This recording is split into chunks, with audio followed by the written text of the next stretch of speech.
नमस्कार दोस्तों। Lecture number 27 भी शूट होने को चला। ये शायद सिंटेक्स का क्या मेरे हिसाब से आज खत्म हो ही जाना चाहिए।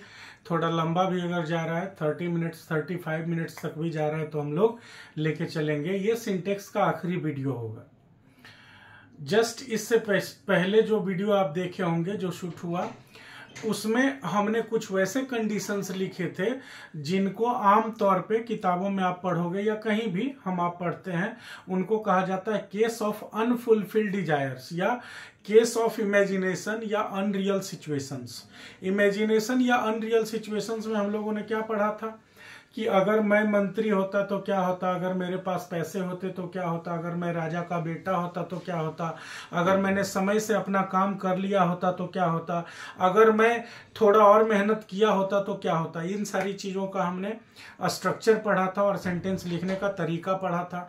हम लोगों ने पढ़ा था कि अगर वैसा जो किसी जन्म में संभव इस जन्म में संभव नहीं है, वो कंडीशंस में हमें क्या करने हैं, कैसे सेंटेंस के साथ क्या स्ट्रक्चर लिखना है, और जो संभव था लेकिन फिर भी नहीं हो सका, अधूरा रह गया, उसमें क्या करना है। सारी चीजें हमने देखी थी। तो उसका ही एक आध एग्जाम्पल फिर से लिखा हमने, आपको बताया था। अगर आपने नहीं देखा तो जस्ट इसका पिछला मतलब आप लेक्चर नंबर 26 को फिर से देख लीजिए, ठीक है ना। तो उसमें मैंने बताया है कि अगर ऐसे सिचुएशंस होंगे तो क्या स्ट्रक्चर होगा। पहला क्या था, अनरियल सिचुएशन वाला में, जिसमें ये संभव ही नहीं है इस जन्म में। जो आप सोच रहे हो कि अगर मैं पक्षी होता, अगर मैं बाघ होता, अगर मैं ही नरेंद्र दामोदर दास मोदी होता, अगर मैं ही सचिन तेंदुलकर होता, ये इस जन्म में संभव नहीं है। तो उसमें क्या था, किसी भी सब्जेक्ट के साथ वर लगाना था और वर के साथ वुड या वुड भी लगता था। फिर मैंने आपको बताया था वुड कब लगेगा, जब वुड के बाद वर्ब आने वाला रहेगा। वुड भी कब लगेगा, जब वुड भी के बाद नाउन या एडजेक्टिव आने वाला रहेगा। इस बात पे आपका ध्यान भी दिलवाया था मैंने कि अगर पैसिव वॉइस में दूसरा सेक्शन लिखा जाए, डिजायर 1 डिजायर 2 था ना। डिजायर 1 क्या था, अगर मैं मंत्री होता। डिजायर 2 क्या हो गया कि तुम्हारा काम 2 दिनों में हो जाता। तो मैंने आपको बताया था कि वुड और वुड बी का कॉम्बिनेशन होता है, जिसमें वुड तब लगता है जब बाद में वर्ब आने वाला होता है, वुड भी तब लगता है जब नाउन आने वाला होता है। जस्ट पिछले वीडियो लेक्चर नंबर 26 की बात है। फिर वैसा काम जो आप कर सकते थे कभी लेकिन नहीं कर पाए, उस कंडीशन को बताने के लिए क्या था कि आप किसी भी स्ट्रक्चर का शुरुआत इफ से सब्जेक्ट के साथ हेड लगा के या हेड से कर सकते थे। वो सारा कुछ डिटेल में दिया हुआ है, जिसका कॉम्बिनेशन वुड हैव और वुड हैव बीन से बनता था। जब वर्ब लगाना होता था तो वुड हैव, और जब नाउन या एडजेक्टिव आना होता था तो वुड हैव बीन का यूज था। लेकिन मैंने आखिरी में आपको एक बात कही थी जो अभी आपको ध्यान रखना है। वो बात क्या है, वो बात है कि अगर ये दूसरा वाला सेक्शन जो है वो अगर पैसिव वॉइस में लिखा रहे, तो मैंने क्या बताया था कि वर्ब आने वाला रहेगा तो वुड रहेगा और नाउन रहेगा तो वुड बी। लेकिन पैसिव वॉइस में रहेगा तो वर्ब आने वाला रहेगा, उसमें वुड बी लगेगा। मैंने क्या बताया था कि वुड हैव तब लगेगा जब नाउन या एडजेक्टिव होगा, और वुड हैव बीन तब लगेगा वुड हैव बीन तब लगेगा जब नाउन या एडजेक्टिव होगा, और वुड हैव तब लगेगा जब वर्ब रहेगा। लेकिन पैसिव वॉइस में लिखा हुआ रहेगा तो वुड हैव बीन के साथ ही वर्ब लिखा हुआ रहेगा, ठीक है ना। तो आप देख लीजिए क्या है, अगर मैं मंत्री होता तो तुम्हारा काम 2 दिनों में कर दिया गया होता। If I were the minister your work would be done in 2 days। मैं मंत्री होता मतलब क्या हुआ कि किसी भी मंत्री की बात, जैसे 2 लोग हैं, होता है ना 2 पार्टी आपस में हैं, तो कोई ना कोई टांग खींचने वाला लगा ही रहता है, कहता है कि ये प्रधानमंत्री ऐसे कर रहा है, अगर हम प्रधानमंत्री होते तो XYZ करते। तो क्या है, वही बात कर रहा है कि बाबू तुम्हारा काम ये मंत्री देखो नहीं ना किया, अगर मैं मंत्री होता तो तुम्हारा काम चुटकियों में 2 दिन में कर देता। तो उसमें क्या होगा, if I were the minister या were I the minister your work would be done in 2 days। यहाँ वुड बी लगा और बाद में वर्ब है, क्यों, क्योंकि ये पैसिव वॉइस में है। अगर ये बातें अभी तक जो हमने आपको समझाई नहीं समझ में आ रहे तो आप प्लीज, फिर से मैं कहता हूं, इसका जस्ट पिछला वीडियो आप लेक्चर नंबर 27 या 26 वाला देखिए, पार्ट 26 को देखिएगा तो ये पूरा का पूरा बात समझ में आएगा, क्योंकि दोनों रिलेटेड है। उस वीडियो को मैंने थ्योरी पे एंड किया था कुछ एग्जाम्पल को देके, फिर बाकी का एग्जाम्पल यहाँ पे लिखा हुआ है, तो पिछला वीडियो आप देख लीजिएगा, ये पूरा समझ में आ जाएगा। और अगर आ रहा है तो हम लोग आगे कंटिन्यू करते हैं। तो यहाँ पे क्या बताया हमने कि अगर ये सेक्शन दूसरा डिजायर वाला पैसिव वॉइस में लिखा रहेगा, तो मैंने क्या बताया था, वुड बी के बाद नाउन या एडजेक्टिव होगा, लेकिन पैसिव वॉइस में लिखा रहेगा तो वुड बी के बाद वर्ब रहेगा। मैंने क्या बताया था, वुड हैव के बाद वर्ब रहेगा और वुड हैव बीन के बाद नाउन या एडजेक्टिव रहेगा, लेकिन अगर पैसिव वॉइस में लिखा गया तो वुड हैव बीन के बाद ही वर्ब रहेगा। ठीक है, अब फिर से कुछ नाउन्स की बात हो रही है। कहता है जैसे means, sheep, series, wages. Meaning जानते हो आप, यहां पे जो मीन्स लिखा हुआ है ना, मीन्स का मतलब होता है संसाधन, है ना, जिसे हम कहते हैं सोर्सेस। और MEAN, मीन मतलब होता है मतलब, है ना। जैसे आप कहते हो ना कि एप्पल मीन्स सेव, तो एप्पल मीन्स MEANS, तो एक्चुअली क्या होता है, MEAN, मीन एक वर्ब है जिसका मतलब होता है मतलब, है ना, अर्थ। तो उसमें हम S लगा देते हैं तो मीन्स बन जाता है। तो Apple means save, tiger means बाघ, ऐसा लिखते हैं। और मीन्स खुद में एक नाउन भी होता है। इसका मतलब क्या होता है, आय के स्रोत, इनकम के स्रोत, सोर्स ऑफ इनकम। शीप माने भेड़, सीरीज जानते ही हो आप, जो वेब सीरीज होता है, एक साथ एक लगातार कई चीजें होती है तो उसको सीरीज कहा जाता है, श्रृंखला जिसको हम हिंदी में कह सकते हैं। उसके बाद है वेजेज। वेजेज माने क्या होता है, दिहाड़ी, मजदूरी, जो दिन भर काम करने के बाद मजदूरी मिलती है मजदूरों को, उसको वेजेज कहते हैं, मेहनताना। स्पेसीज माने प्रजाति, एयरक्राफ्ट आप जानते ही हो, डियर माने हिरन होता है, स्वाइन माने सुअर होता है, वेयर अबाउट्स माने ठिकाना होता है, ठिकाना रहने का, नहीं कहता मुसाफिर हूं यारो, न घर है ना ठिकाना, वही होता है वेयर अबाउट्स। तो कहता है ये कुछ ऐसे नाउन्स हैं जिनके साथ वर्ब कहीं आपको सिंगुलर लगा हुआ दिखेगा, कहीं प्लूरल लगा हुआ दिखेगा। तो सिंगुलर में भी ये इसी रूप में रहते हैं, इनका मीनिंग में, स्पेलिंग में कोई चेंज नहीं होता। प्लूरल में भी इसी रूप में रहते हैं, इनका मीनिंग या स्पेलिंग में कोई भी चेंज नहीं होता। आपको देखना पड़ेगा सेंटेंस के हिसाब से कि इसका यूज सिंगुलर में किया गया है कि प्लूरल में किया गया है, उस हिसाब से इसका वर्ब सिंगुलर प्लूरल तय होता है, लेकिन स्पेलिंग ज्यों का त्यों रहता है। जैसे ए सीरीज ऑफ इवेंट्स लिखा हुआ है, कितने सीरीज की, कितने श्रृंखला की बात हो रही है, एक श्रृंखला, एक सीरीज की बात है। तो यहाँ पे हमने क्या लिखा, हैज बीन, सिंगुलर है। लेकिन यहाँ पे मेनी सीरीज लिखा हुआ है, ध्यान रखिएगा, मेनी सीरीज ही लिखा हुआ है, सीरीजेज नहीं होता है। ऐसा नहीं है कि एक है तो सीरीज लिखे और एक से ज्यादा है तो सीरीजेज लिख दिए, नहीं, ये सीरीज ही होता है।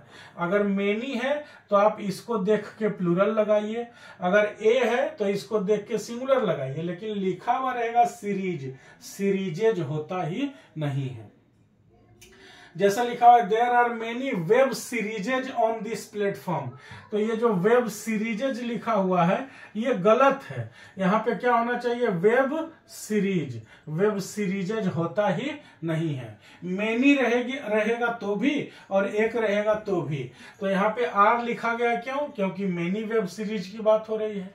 अब कहेगा इस मुद्दा पे, कोई भी XYZ मुद्दा हो, उस पे नेटफ्लिक्स पे एक वेब सीरीज है, तो कहेंगे there is a web series, series कहा हमने और देयर इज लगाया। और कहेंगे नेटफ्लिक्स पे इस मुद्दा पे 5 वेब सीरीज बना है, तो कहेंगे there are 5 web series, serieses नहीं होता है। ठीक इसी तरह से क्या लिखा हुआ है, a lot of marine species, है ना, मरीन माने समुद्री होता है, ये जो मरीन लिखा हुआ माने समुद्री, तो ए लॉट ऑफ मरीन माने रिलेटेड टू वाटर, पानी से जुड़ा हुआ जो रहता है। तो कहता है ए लॉट ऑफ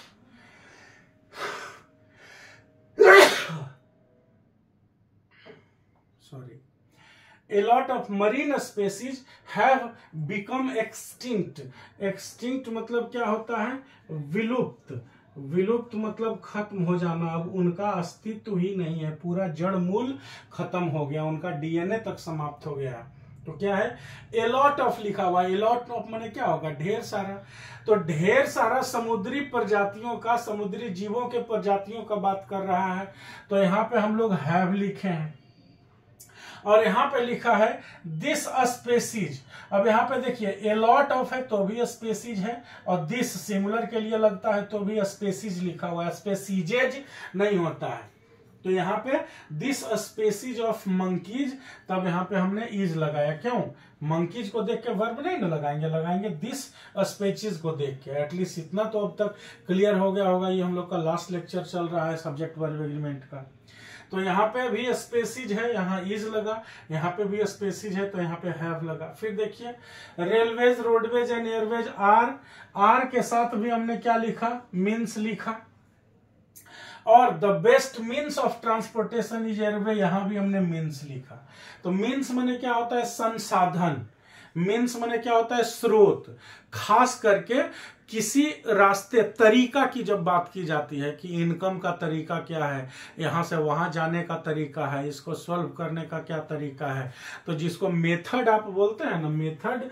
तो मेथड क्या होता है, एक होता है टेक्निक, एक होता है मेथड, एक होता है मीन्स।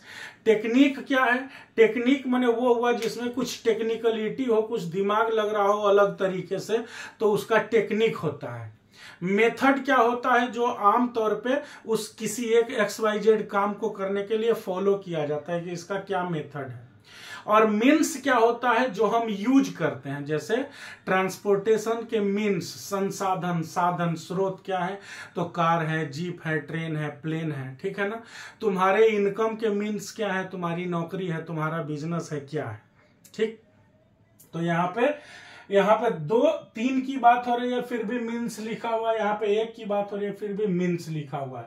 मतलब ये कभी भी किसी इस दूसरे नेचर में नहीं, मतलब दूसरा स्ट्रक्चर में, दूसरा स्पेलिंग में नहीं जाता, स्पेलिंग इसका सेम रहता है, ठीक है।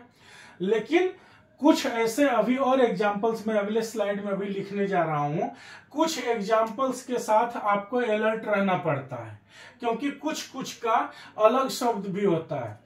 जैसे मैंने आपको बताया मीन्स का मतलब होता है साधन, और मीन्स का मतलब सोर्स ऑफ इनकम। तो जब यहाँ पे साधन की बात हो रही है, अभी सोर्स ऑफ इनकम की बात नहीं हुई, देख लीजिए 6ठा और 7वां। तो अगर साधन की बात होगी तो कुछ और तरीका होगा, लेकिन सोर्स ऑफ इनकम की बात होगी तो कुछ और तरीका होगा। इसी तरह से एक वर्ड होता है इशू, ISSUE। अब इशू मतलब मुद्दा भी होता है, इशू मतलब बच्चा भी होता है। जैसे कहोगे ना आप, मेरे 4 बच्चे हैं, तो आई हैव 4 इशू। अब इशू होगा कि इशूज होगा, ये मैं नेक्स्ट स्लाइड में अभी लिखता हूं। तो कुछ कुछ ऐसे नाउन्स होंगे इस तरह के, मैं अभी लिखूंगा, जिनके यूज में आपको ध्यान देना पड़ेगा।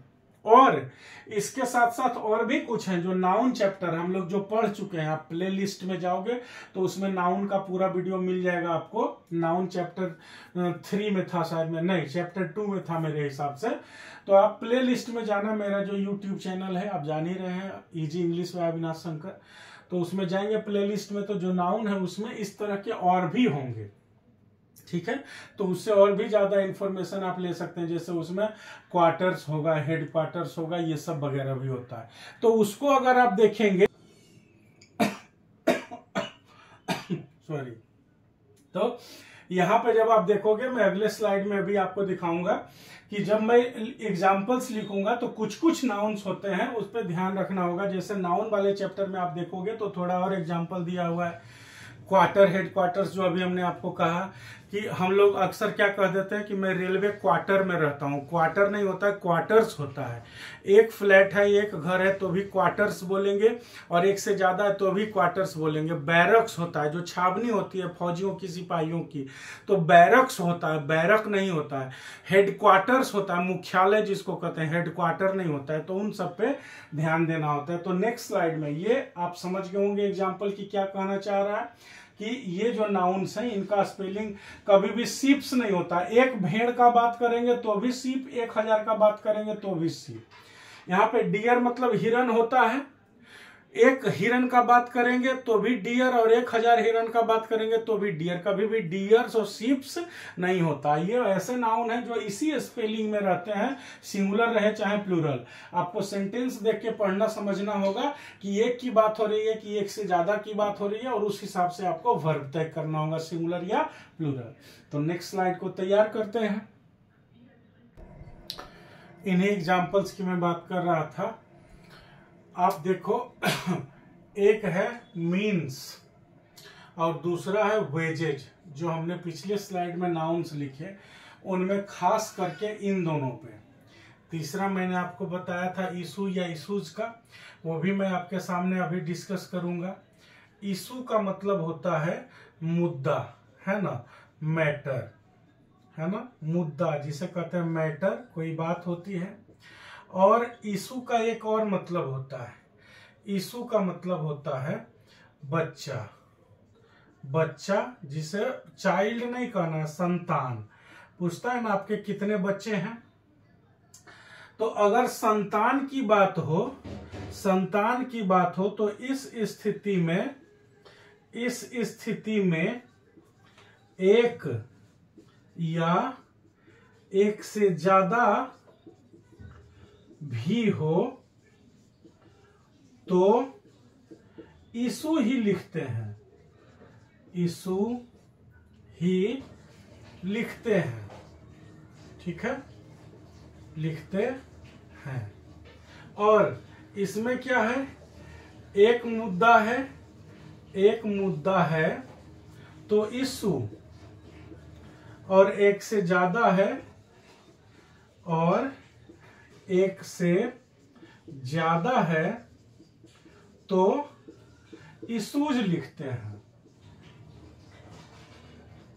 इशूज लिखते हैं। और फिर मैं अभी आपके सामने एग्जांपल्स भी लिखूंगा। तो ध्यान देना है क्या, मीन्स है, वेजेज है और इशू है। अब इशू और इशूज कब लिखते हैं वो एग्जांपल में लिखूंगा, पहले इन दोनों को समझते हैं क्या है। कहता है कि मीन्स का मतलब संसाधन भी होता है ना। मीन्स को हिंदी में संसाधन भी बोलते हैं। जैसे हमने अभी पिछले स्लाइड में लिखा था रेलवेज, रोडवेज, एयरवेज के बारे में कि ये क्या है, यातायात के साधन है। साधन या संसाधन होता है ना, संसाधन या साधन, साधन दोनों बोलते हैं।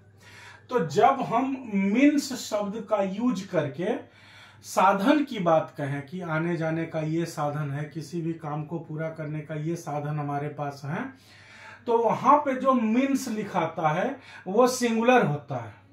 ठीक है, एक के लिए सिंगुलर लिखिएगा, एक से ज्यादा होगा तो प्लूरल, माने वर्ब सिंगुलर प्लूरल बता रहे हैं, वर्ब सिंगुलर लिखिएगा या प्लूरल लिखिएगा देखते हुए स्टेटमेंट में।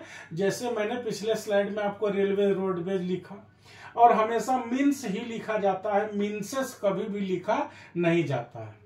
लेकिन अगर मीन्स शब्द का यूज आय के स्रोत, जो हमने बताया कि मीन्स का दोनों मतलब होता है, साधन संसाधन भी किसी भी काम को करने का, और मीन्स का मतलब सोर्स ऑफ इनकम, मतलब आमदनी का रास्ता, आमदनी के स्रोत, आय के स्रोत। तो अगर आमदनी का स्रोत के तौर पे मीन्स शब्द का यूज किया जाए तब ये हमेशा प्लूरल होता है। जैसे पहला हिज मीन्स आर लिमिटेड, मतलब उसके इनकम के स्रोत, उनके आय के स्रोत जो है, इनकम के साधन जो हैं वो लिमिटेड हैं।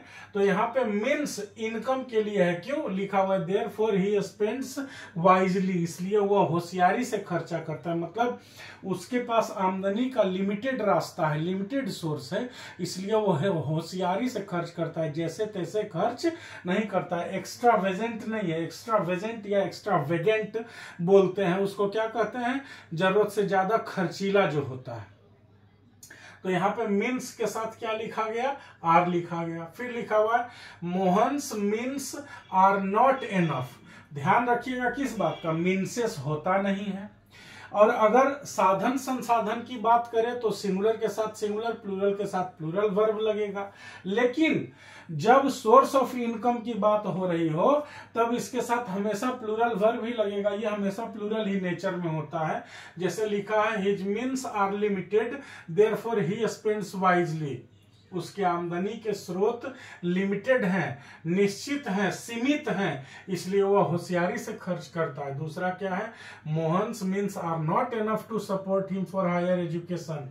मोहन का आमदनी का स्रोत, मोहन के आय के रास्ते इतने ज्यादा नहीं है, इतने काफी नहीं है जो उनको हायर एजुकेशन के लिए सपोर्ट कर सके, आगे की पढ़ाई के लिए दूसरे जगह, दूसरे देश, दूसरे राज्य में, दूसरे यूनिवर्सिटी में जाके वो पढ़ें।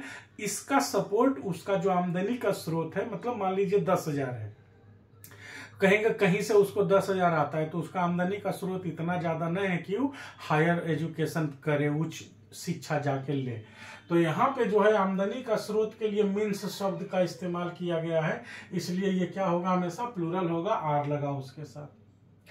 फिर दूसरा है वेजेज। वेजेज मतलब मजदूरी भी होता है। मजदूरी मतलब दिहाड़ी जिसको कहते हैं, दिन भर काम करने के बाद।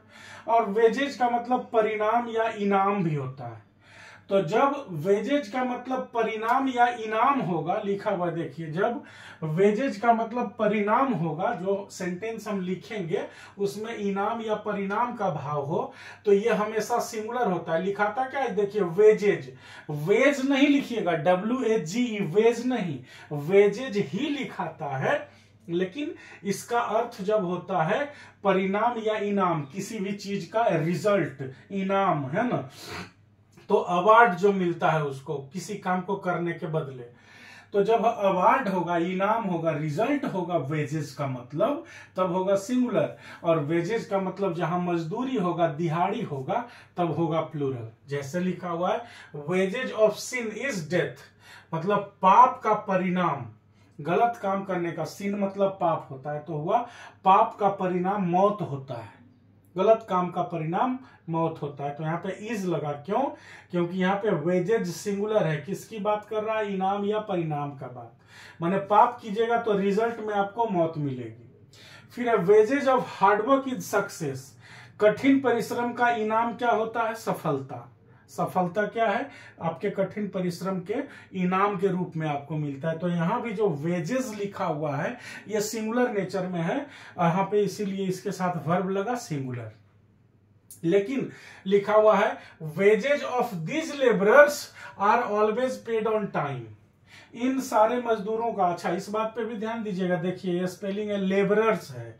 होता क्या है, आम बोलचाल की भाषा में हम लोग क्या बोलते हैं, आम बोलचाल की भाषा में हम लोग बोल देते हैं, आम बोलचाल की भाषा में हम लोग बोल देते हैं, वो जो अभी ब्लर दिखाई दिया, वो लेंस पे मच्छर बैठ गया था, तो हमें भी अचानक से लगा कि बीच में इतना गाढ़ा लाइन कैसे आ गया भाई। तो क्या है, बात कर रहे थे कि ये जो मजदूरी की बात हो, वेजेज की बात हो, वहां पे लेबरर्स शब्द का इस्तेमाल किया गया। इस पे ध्यान दीजिएगा, आम बोलचाल में हम लोग क्या करते हैं, मजदूर को बोलते हैं लेबर, कि लेबर ले आए हैं या 4 लेबर लगेगा, बट एक्चुअली लेबर नहीं, लेबरर्स होते हैं। प्लूरल है तो लेबरर्स और सिंगुलर है तो लेबरर, लेबर नहीं होता है, ध्यान रखिएगा। लेबर माने होता है मेहनत करना, लेबर इज अ वर्ब, है ना, उसको लेबर को नाउन को बना के लेके जाइएगा एक काम के रूप में, है ना, कहावत होता है labour never goes in vain. और मजदूर जो होता है लेबरर्स, ठीक है। तो क्या है, wages of this labourers are always paid on time, माने हमेशा इन मजदूरों की मजदूरी समय पे दी जाती है। तो यहाँ पे जो वेजेज शब्द लिखा हुआ है इसका मतलब हुआ मजदूरी, तो जब मजदूरी होगा तो ये हमेशा अपने साथ प्लूरल वर्ब लेगा। लिखा हुआ हिज वेजेज होगा are not paid on time, उसकी मजदूरी समय पे उसे नहीं मिलती है। तो वेज WAGE नहीं लिखेंगे, WAGES ही हमेशा लिखाएगा। लेकिन ध्यान रखना होगा, जब वेजेज का मतलब परिणाम, इनाम, रिजल्ट होगा, अवार्ड होगा, तब होगा सिंगुलर, और वेजेज माने मजदूरी होगी तब होगा प्लूरल हमेशा। फिर क्या है, इशू और इशू दोनों लिखा हुआ है, तो इशूज कब होगा, तो इशू माने अगर मुद्दा हो, मैटर हो। जैसे एग्जाम्पल के तौर पे मैं आपके सामने लिखता हूं कि all the issues were solved without violence, हिंसा के बिना। इसका क्या मतलब होगा कि सारे मुद्दे बिना किसी हिंसा के सुलझा लिए गए। और एक इशू की बात होगी तो क्या कहेंगे, there is a technical issue, ISSUE, issue. तो यहां पे हमने इशूज लिखा और यहां पे हमने इशू लिखा। ये जो टेक्निकल इशू है, मैंने टेक्निकल मुद्दा, टेक्निकल गड़बड़ी की बात हो रही है, तो ये हुआ मुद्दा, ये हुआ मैटर, बात जिसे कहते हैं। तो एक से ज्यादा हुआ तो हम इशूज लिखते हैं और एक हुआ तो इशू लिखते हैं। कब? जब मुद्दे की बात हो। इशू मतलब जब हो मुद्दा, इशू मतलब हो कोई बात, कोई मैटर।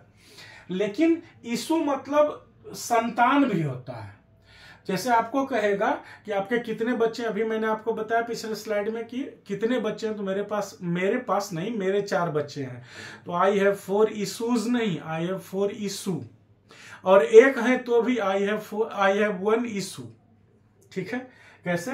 मेरे 4 संतान हैं, अगर यह लिखा रहेगा मेरे 4 संतान हैं, मेरे 4 संतान हैं, तो हम लोग क्या लिखेंगे, आई हैव 4 इशू।